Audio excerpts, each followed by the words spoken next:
The interesting thing about Shkode actually is Ode is in the word, which means heart, and means like your beating heart, like within your body.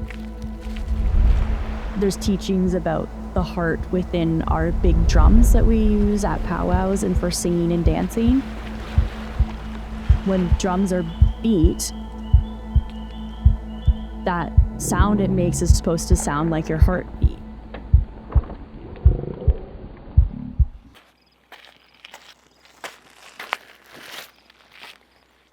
Niizhogiiziskwe Indigenous cause Wasauksing and Donjaba Wabshishi and Dodem Anishinaabek Niizhogiiziskwe and Dao. No. My name is Gracie. My Anishinaabe name means two sun woman. You can like pull them out in like bunches and they like come out really easily. I'm from Wasauksing First Nation, grew up in Parry Sound. I'm of the Martin clan, and I'm Anishinaabe as well as non-Indigenous.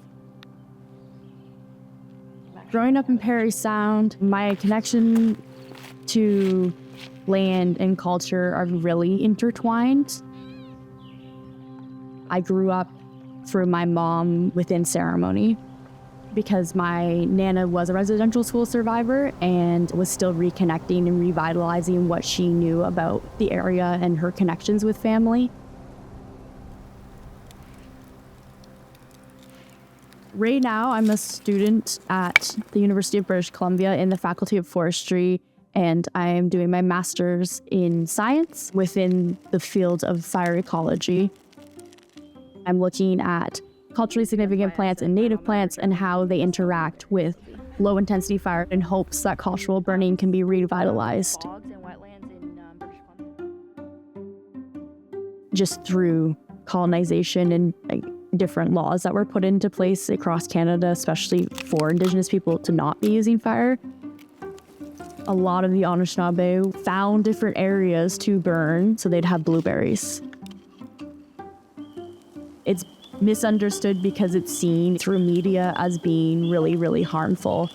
But there's a lot of ways that fire in general can be used as a tool.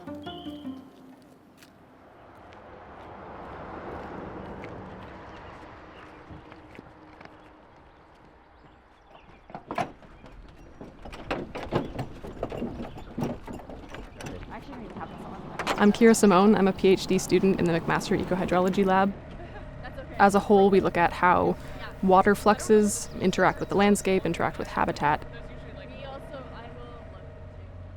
In this area, a wildfire burned through in 2018. What our group is looking at specifically is the wetland function. Are the ecosystems still serving the same role that they used to in terms of habitat and in terms of carbon?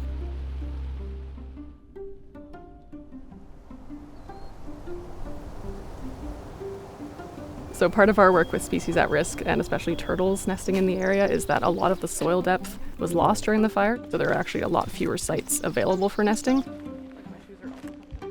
Peatlands have a lot of roles. So the rate that carbon is taken in from the atmosphere by the mosses is greater than it releases. So they're really important for mitigating climate change. And when a fire comes through and burns off a lot of the moss recovering is essentially very important for that function to be restored. Labrador tea, it's a pretty common species, but it's used a lot by many Indigenous nations across Canada, which is really neat as a medicine. So you take parts of it. With climate change, wildfire is becoming more frequent and more severe, and just understanding what it does to a landscape is important to see which ecosystems can bounce back or which need a bit more help. So fire will be a part of our natural ecosystems and is a reality that we'll have to live with. One thing that a lot of people have been saying is bringing back more good fire to land. So thinking of fire as not being a bad, really harmful thing. It can be even a kinship, so showing that relationality between people and land through fire.